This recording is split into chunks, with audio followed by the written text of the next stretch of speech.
human. Just in case you missed it, it's the top 5 sports talkers of the day. Now, it's time for Dan Barreiro's Top 5 at 5. Brought to you by Gutter Helmet of Minnesota. Never clean your gutters again. Learn more at gutterhelmetmn.com. Guardsy, I think, is preparing for another Golden Gopher women's basketball game. Brett Blakemore is back in that chair. Kessler coming up momentarily. You want to talk hockey because you always feel that pressure with KFAN apparently looking over your shoulder. Time now for the obligatory Kevin Fallness Minnesota Wild mention. I mean, the guy can be intimidating at all hours of the night, texting He's not intimidating. He's not intimidating enough to do a 30-minute pregame show. They're always like these 9-minute things that could be put together in about 5 minutes. It's just so ironic that the guy who's big on commitment to the game can't muster up a 30-minute pregame. Well, guess what?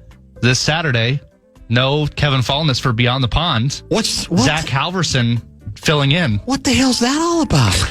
He's got a hockey tournament. He'd rather be there anyways. And also, Zach Halverson filling in during the pregame show for Kevin Fallness as well. So, major departure. Yeah, big change. I mean, it's got to be committed to the bit, I guess. That pregame show that we mentioned, that'll be for the Senators game. But before that, the Wild get the Stars at home. It's a big time. I've been scouring the web for Matt Boldy, Middleton, Zuccarello updates. I don't think I've really seen anything of it. I know they all left afterwards. This could be user error, and we could be getting 100 texts right now saying they're all fine. Right. But either way, we're going to need them because the Stars are still a really good team. The fan has learned that's a big-time Central Division collision tomorrow. There's been a lot of fodder and conversation about the hit on Zuccarello that has resulted in the injury. Louis says a good but perfectly clean hit. You say what? I think it was pretty... I think it was dirty. I think there was a little bit of a chicken wing. And I think in the reverse angle... You can see Zuccarello. The first thing that moves is his head, kind of in a whipping motion. That tells me. Yeah, but it wasn't to his head. There. I thought it was shoulder to shoulder.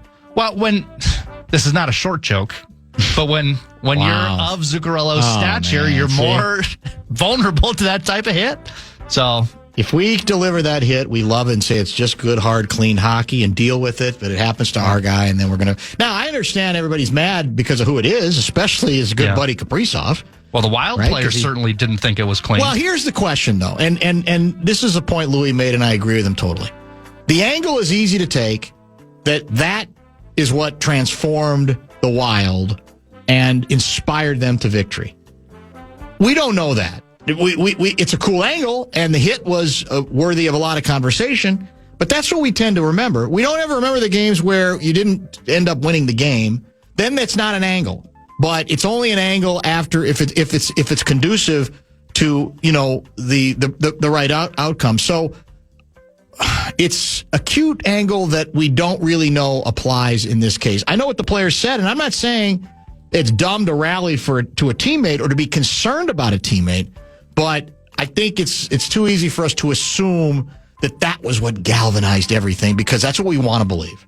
Just saying. That's the story. You guys in hockey. I don't get it. I mean, this was supposed to be the contact sport. This is the sport we're supposed to say, no, we didn't ever have to apologize for hitting. That's part of the game.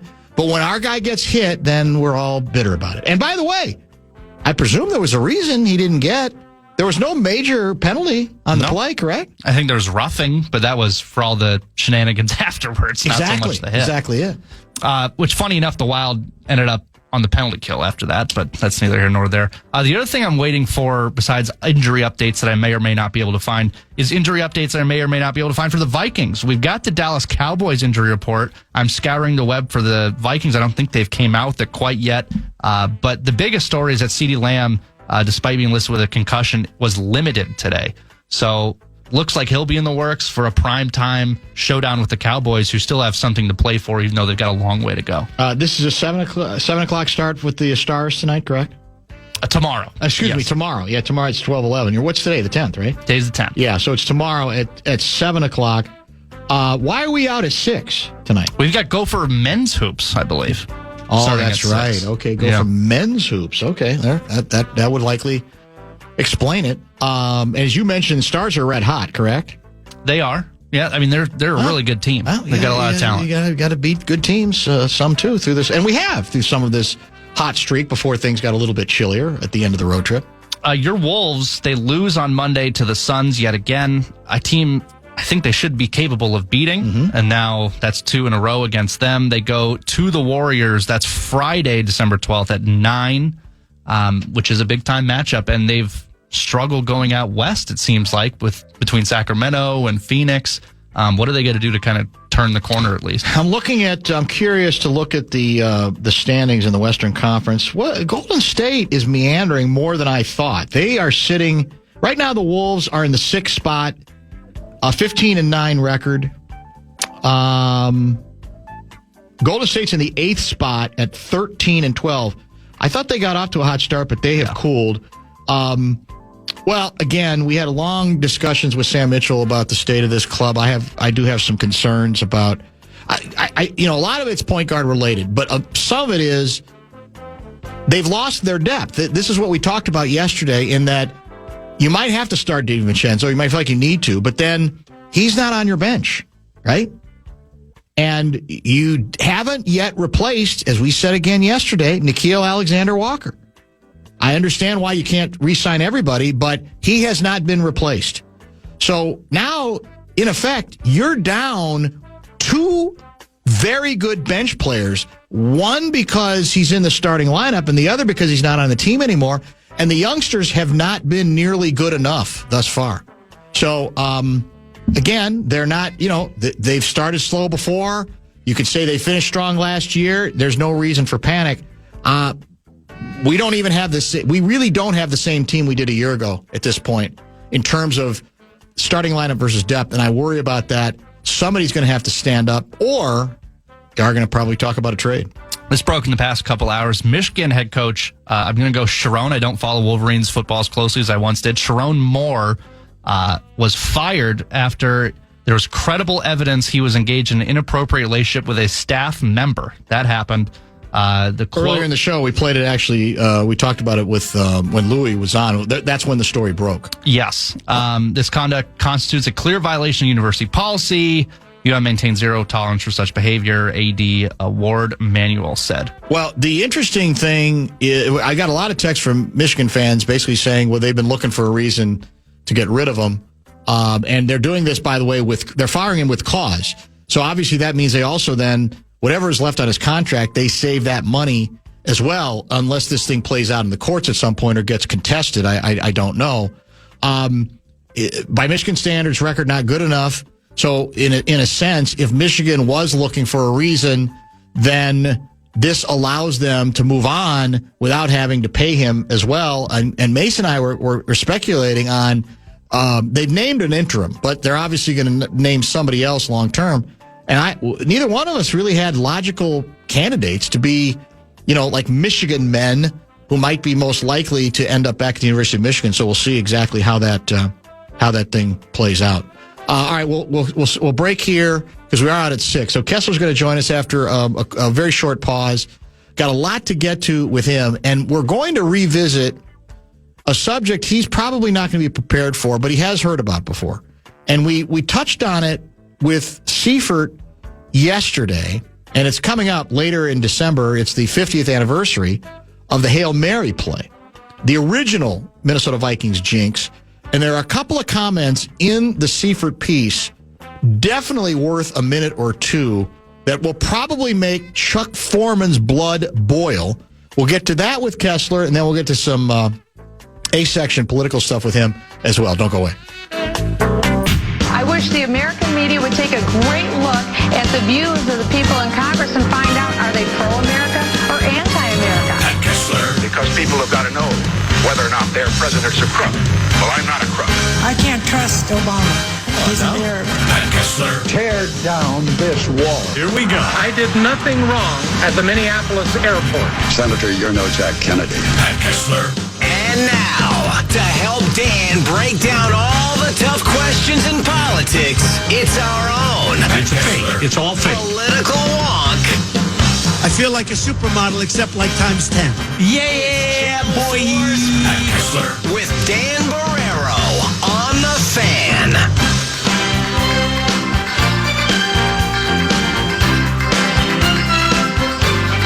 It is indeed that time again. If you have questions for Kessie, 64686 is the Bradshaw and Bryant KFAN text line. Real quick here, I'm going to look one other place for Vikings injury. Here's what I was able to find, Brett Blakemore.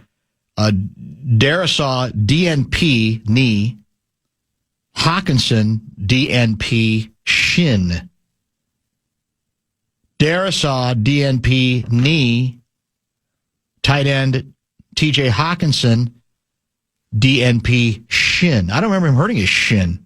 I assume he hurt it in the last game. He had a productive game. Sounds new, yeah. Touchdown. I thought it was a poem. Wolves in 5. Wolves in 5. Yeah, that's very different. That's extremely different.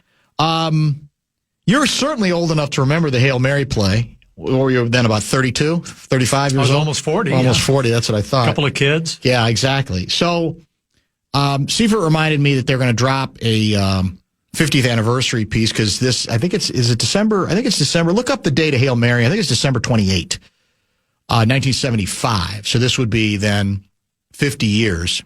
Oh, my God. And on this show, years. We've talked about it a bunch. We had Drew Pearson on. In fact, on that occasion, Chuck Foreman called in during our interview with Drew Pearson, and it started civil, but by the end of it, they're yelling at each other, replaying the moment. It was terrific. It's so good. So, we've talked about the fact that your guy, the Polish Eagle, Dick Jankowski, was made a huge celebrity because we found out later after the fact that he was the security guy on the sidelines who, on the previous 4th and 17 conversion by Dallas, kicked Drew Pearson as he rolled out of bounds. Kicked him in the leg. Oh, God, I love 70s. Oh, my God. But here's a nugget that's going to... It's so good. It's going to anger Vikings fans old enough to remember it, and certainly Chuck Foreman, who played in it. They've got, all the principals are quoted. Guys like Paul Krause, Drew Pearson, Roger Staubach, it's a deep dive. Et cetera. It's a deep dive. And makes sense because it is such a... what's the word for it? It's an iconic moment, and it's a mythic play that, for a lot of Vikings fans old enough to remember it, say, well, that's where the whole thing started. That's set where the set the stage for curseness. For all of that, yes. And for the Hail Mary pass. ESPN NFL rules analyst Russell Yerk recently reviewed video of the play. Oh, Lord. Brace yourselves, boys and girls. Yerk, there's no foul. It's not even close. Pearson is turning back toward the ball. The defender is kind of off balance. He's surprised by it. I think when Pearson turns around for the ball, just the action of that probably put a little pressure on the defender and caused him to lose his balance and fall down. I don't see any overt push. I don't see anything that would be OPI then, as in offensive pass interference, then or now. I don't know. I don't know where they got this guy, the so-called quote-unquote expert. But yeah, I mean, it was a push. It was a push. You certainly didn't endorse the bottle of booze thrown at Armin Terzian, the referee. Maybe. Oh, my... Come on. You can't do that. That's not good. No, of course. We don't like that. We don't like that, but sure was fun. And then I heard on the show. He didn't die. I heard Seifert saying that some dude was, somebody wrote in, said their buddy had manufactured some of these for souvenirs. Yes. The foam. Well, how about the story? Foam booze bottles. A guy texts in also that did he say it was him or his dad or somebody he knew was a cab driver, and that Pearson tried to get into a cab here, and as soon as he figured out who it was, he made Pearson leave. The cab. And Pearson confirms it in the story. He confirms the cab controversy. Okay, now that's awesome. That's a fan. You mentioned the future in 50 years ago, and that was, I think, one of the most crushing disappointments I think I've ever had in any sports event, but certainly Vikings football. And it sets the stage for all that followed, the highs and the lows. the agony of defeat. So, Well, yeah, I mean, it was something. It lasted. It still lasts. It still lasts. That's the thing about it. But it took months and years to stop thinking about it. There's no question about it. And because we were ripped off. Well, here's the kicker. The kicker is, and this may be true, and this also may be convenient. Well, that's the best Vikings team of all. That was the Vikings team that would have won its Super Bowl. I don't remember, but I agree. That's what people say. But I agree. Well, of course, that's what people want to believe after the fact. Well, then you know what? You're at home. Win the game. Don't let them convert on the fourth and what do we say it was? It was 17? I think the play before was 4th and 17. Or was it 4th and 12? I was just watching the highlights, and they got a muffed punt at like the 2-yard line. They punched in. They got gifts in this game. Yeah, they still couldn't do it. And still couldn't do it. Well, God wanted Dallas to win because Roger Staubach throws the ball, closes his eyes, and says a Hail Mary. Hail Mary. The Catholic Hail Mary. So there it is. That's the origin of the Hail Mary pass. That's when it became the Hail Mary pass. That's what he said. That's the origin story. My eyes. Yes. And said a Hail Mary. 100% true. Wow. Wow. As I said, I was raised with a hatred of the Cowboys based on the play, and I've also heard the whiskey bottle story 1,000 times. Well, it's all true. I mean, it wasn't made up. Guy got hit in the back of the head. Armin Terzian. Was he hurt? Now, I don't know was he hurt? No, but I think he got knocked out of the. I mean, I think I guess the game already over. It was at the end of the game. I think it was at the end of the game. But he, I mean, I don't think he was knocked unconscious, but I think he was hurt a little bit. Yeah, I mean, I think he was definitely knocked woozy, one would say. Well, you don't like that. Who's got the bottle is what I want to know. Does somebody have the bottle? How'd they get in? How did they get through security and the metal detectors and they check your bags? Remember that? You wouldn't have any of that. You had none of that. Well, people are still pretty clever, I think. Well, they are. I mean, But you're right. It was a lot easier then. Was it hot dog day at the Minnesota Twins game? The Knobloch day? Yeah. Knobloch day. They're throwing hot dogs it was $1 hot dog day? It was definitely a special on wieners. So do you endorse throwing wieners? Well, that's a little softer. I still wouldn't. I wouldn't. And that's the famous Bob Casey quote. That's correct. Now quit that. Now quit this. Now quit this. Tom Kelly walked out in tears out to the outfield saying, "What are we doing here?" No, and puts his arm around him. That seems to bother you more than the whiskey bottle to the back of the head. Well, I'm just saying. Here we go. It's already started. Lawyer Tom Pearson was out of bounds on the 4th and 17 catch. He's right. It's never going to stop. He's right. It's never, ever going to stop. You're getting ripped too, Ryan. I mean, no, Ryan is ripping Blakemore, I should say. Blakemore and Siddick can have the Packer injury report memorized by this point. Tell Vikings.com to update their website. I found it. Not that difficult. Alec Lewis had it. I looked at Seifert's Twitter. He didn't have it. Well, okay. Seifer's still busy on the pure progression stuff. He's absolutely obsessed I know. with the pure progression. Yeah. It's not just progression. No, it's pure. It's pure. Can't make it up. All right, let's break. We'll come back. Let's take a look at your list. We got a lot to get to. And who knows what other controversies will arise between now and the top of the hour. Is that your... Uh-oh. Is that the governor? No, it's... Hi, darling. Oh, okay. I'm on the radio. This is what we have to put up with here in the Bumper to Bumper program. Okay, I love you, bye. Yeah, I mean, does she know we're trying to do a professional program? How would she feel? I know. How would she feel about somebody interrupting Fox 9 Morning News? Yeah. Now, normally that's my fault because I should have the phone off. So they go, "Hi, darling." Yeah. Well done. All right, we'll come back with more Kessie in a minute. Man.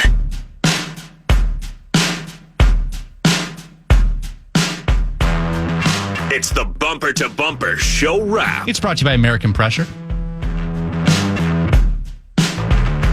Let me squeeze this particular bit in first.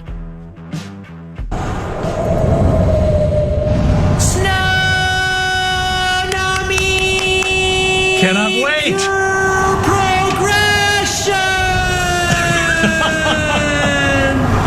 I asked Guardsy whether this was too remote or would enough people get it? But I have to admit, if you're a sports fan at all, you can't not know about pure progression as a passing a quarterback philosophy because that's all anybody associated with the Minnesota Vikings have wanted to talk about the last 48 hours. It's been pounded into our heads. So for that reason, we went with Snownami Pure Progression. Now, we did consider, and I felt pretty strongly about this one too, but we felt ultimately it might be a little bit too old. Enough things have happened since this to go another direction. But I'll go ahead and play it.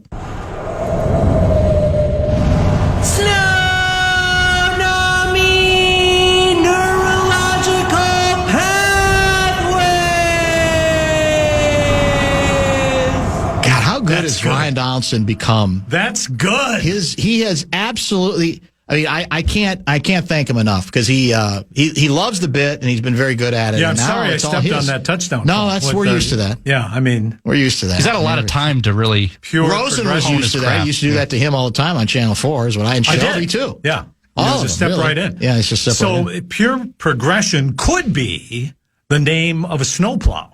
It could. Why not? It might well be. Why don't you nominate it?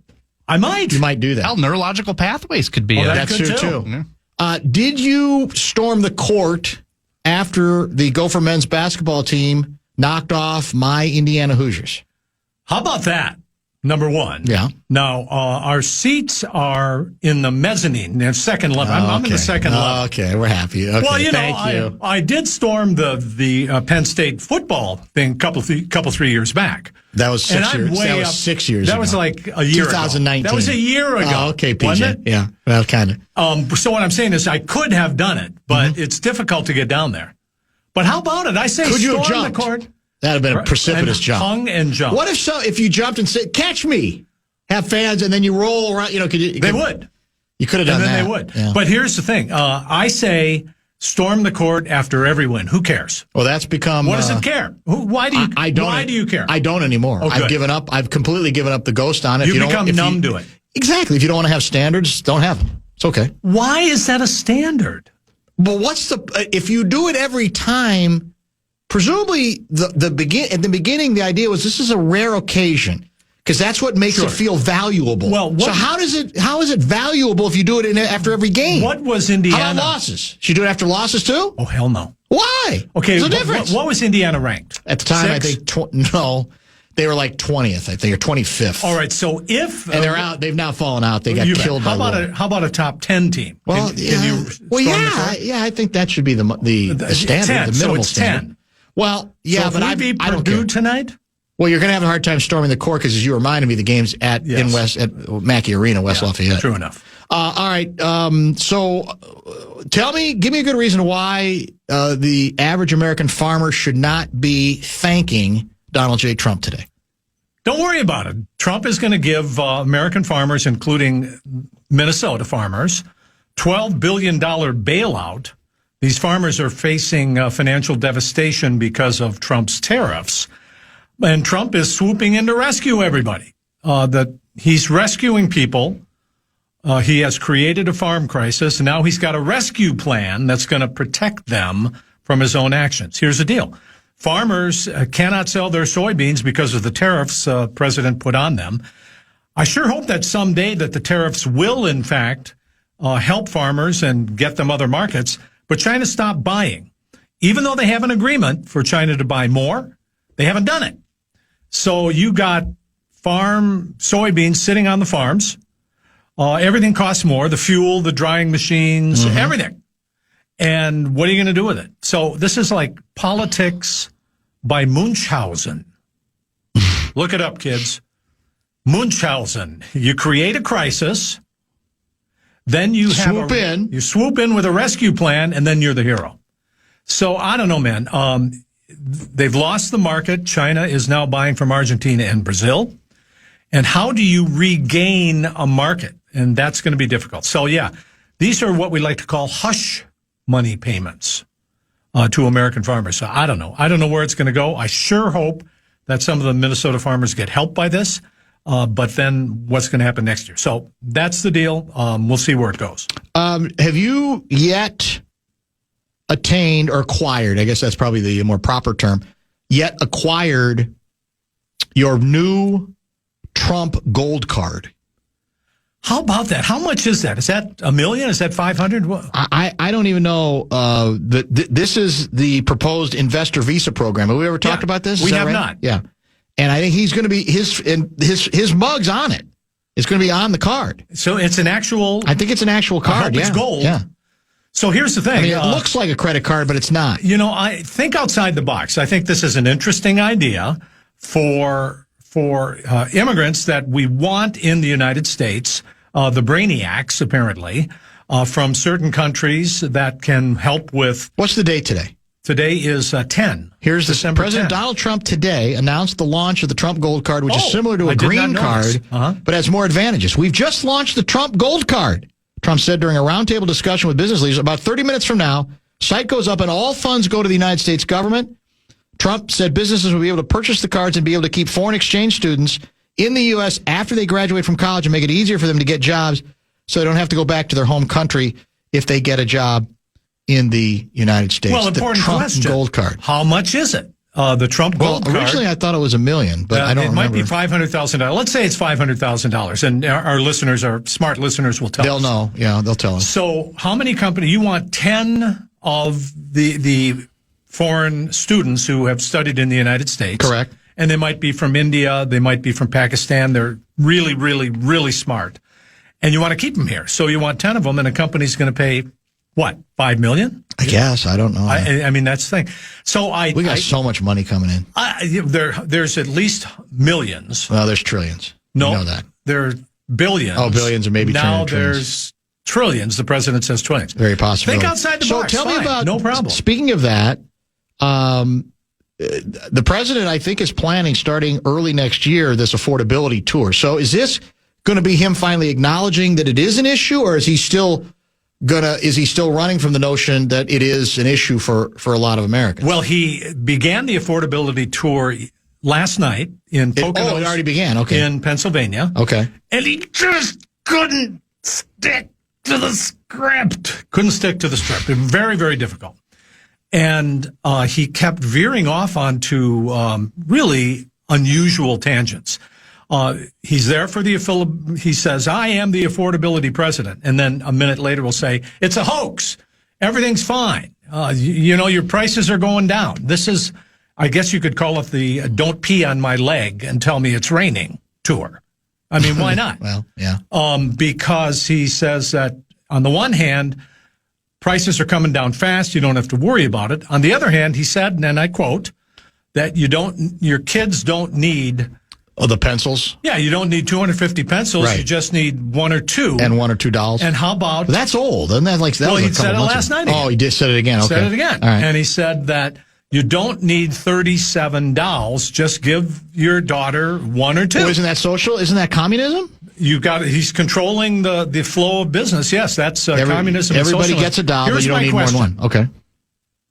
For those of us who have daughters, did you give your daughter 37 dolls for Christmas? No, I don't think so. No. Most people didn't do that. I did. Well, maybe they mean 37 over the course of their lifetime. I don't know. Who has 37 dolls over the course of a lot of people do. Okay. Well, I did give. I'm not here to judge. I did give 250 pencils. You have all kinds of connections within the Walz administration. You want to tell me what he was smoking during the Meet the Press interview? We've talked about it a couple times without you, but I want to get back into it now. I for the life of me, I don't understand what he thought he was doing when he answered the one question about, well, what responsibility are you going to take? And I take responsibility for putting the bad guys in prison. How does he do that? What was he thinking there? That was jaw-droppingly absurd. It really was, where you got to believe that Governor Walz, who has been, he's been in the middle of all of this for many years as governor, he had to expect that question. And yes. When you ask someone in the middle of a controversy, will you take responsibility? I mean, did he think that was flipping it on its head? That was a what the hell moment where he said, I take credit for putting fraudsters in jail, which is false. It's demonstrably false. Did he have some input on the edges of all of this? Sure. But this was... He wasn't the moving force. This was held... Close. This was the U.S. Attorney's Office that did this, and there was one misstep after another, and I still think this isn't over. No, I don't either. So there it is. Yeah, there's still a lot of, I think, reporting that probably needs to be done on it, and I hope will continue to be done on it. Now, you have an interesting one here that I didn't see coming, and I guess I missed this. So the Secretary of Transportation suggesting that, look, come on, people. Let's stop going on an airplane for a ride to wherever, Florida, California, Paducah, Kentucky, in, flip-flops. And pajamas. And basically your jammies. That's exactly it. What are we doing? So what was the context of how this came up? And it sounds like you're endorsing it. You're endorsing the position, the elitist position of let's get dressed up again. Let's re-regulate the airlines so that the riffraff can't afford it anymore, and let's start putting suits and ties on. And let's have a stewardess serve me a martini. Correct. On the flight. Well, this is Secretary of Transportation Sean Duffy, who, in all of the controversy surrounding flight, the control towers and TSA and all of the problems at the airports, which, by the way, we're in December and they're still blaming the Biden administration for this. But here's an idea that he had. He says, and I know flights are going down and yada, yada, yada. He says, but how about this? How about we all be a little more civil on the airplanes? And why don't you just dress up a little bit? Just dress up. I think that's not a bad idea. I promise I won't take my shoes off on the flight and put them up on the bulkhead. But a lot of people are pushing back because it's like riding in a cattle car nowadays. It's not really, there's not a lot of frills to this. And flights are canceled and people are sleeping in airports and they don't feel like they are special. Yeah. Now, how old were you with your first airline flight? First flight I took, I want to say I was maybe 7 years old. All right, younger than me. My first airline flight was 20 years old. And I was so excited. I mean, I got dressed up. Where were you going? Do you remember? Yes, I was going to Philadelphia. From Okay. Minneapolis. Okay. And were you dressed up on your first flight at I'm age sure 6? I was. It was a trip. I think it was the only air flight I took until probably teenage years after that. But it was to California. Yeah, and we did. I'm pretty sure we got dressed up. So fine. But I don't know if we were in suits and ties. No, I wasn't in a suit and tie. But I know what you're saying. Dress up like you're going to church. But you've offered the comeback, which is, well, if you want me to sort of play along with your game, then you have to change a lot of the ways that you treat us, and even what if I feel like I'm going into a cattle car, then I'm going to not be concerned with your dress up game, right? That's the contradiction. But does one contribute to the other? I don't know. And we have a disconnect between let's all be civil on planes and then watching the President of the United States on his plane just ripping. But here's the second part of all of this. So Duffy, not making this up, says maybe, just maybe, we should have exercise areas in the concourse. Let's throw a couple of chin-up bars in there. And no, we don't want that. Let's do chin-ups. Well, here's the problem with that. And I'm all dressed up. We don't need sweaty, stinky people then sitting next to you sweating because they didn't have a chance to shower after their pre-flight workout. Well, I thought it was a throwaway line. But then the next day he shows up with a chin-up bar at one of the national airports, and he has a contest with your guy, Robert F. Kennedy Jr., who, by the way, works out wearing jeans, long jeans. Yeah, I know. He's got an unusual... So they had a chin-up contest, and is this what people want? Or do they want to have the McDonald's restaurant-like play areas for kids with all of the plastic balls in there? Last question that goes back to the beginning of the show. Mm-hmm. How long have you lived here? I have to think about this. 50 years, 60 years? A long time. Yeah. Okay. Do you believe we are as good at handling a 4 to 5 inch snowfall, because that's basically what we had this last 24 hours, as we believe we are, or as we feel like we once were? Are we still handling this? Again, there's a million more roads now. There's a bunch more people. So you got to factor it in. But do you think we're as good as we like to think we are handling this stuff? I don't think we are. And although I'd do certain things when I know we're going to get a snowfall, I fill up the car. You get bread for a month. You do that. You do the panic buying at your Lunds and Byerly's. Yeah, Costco. Costco. In bulk. Yeah, the big bulk. Yeah. But I think I have one piece of advice for the people. What's that? When you're trying to get out of a parking spot in the snow, don't turn your wheels. Go forward. I have had to push so many people out. And they're turning the wheels and spinning them. You know what I'm saying? Yes, I do. So, I don't think we're quite as good. Yeah, there is. And so... Yeah, I don't think we are. I don't think we're awful, but I don't think we're as good as we like to believe we are. Yeah, we're not. Because I got a lot of texts from drivers or, like truck drivers, and it said there's a couple of examples where stuff was way too slow this time. And I don't know if there's a specific reason for it. And this has been funky because we keep adding another inch of snow here, another inch there. This was a pure progression of snow over 2 days. Very, very true. So you're not going to the Gopher game tonight because it's at Purdue. What time can be? Yeah, it'd be a tough. Well, you take the private plane, the private Fox 9 plane, done it before. The jet. Done it before. You have done it before, haven't you? How are the cards going? Oh, the holiday cards. Holiday cards. You love that. Well, I do. I sense you had your feelings hurt by the conversation Guardsy and I had earlier. I was so excited to see some enough said references. I love enough said, so I write back on the cards. Guardsy says happy holidays, and possibly Dan Barreiro also. I can't argue with that, actually. Yeah. Thank you. Have a pleasant week. Pat Kessler, we're out for Golden Gopher men's basketball at Purdue. Stay tuned.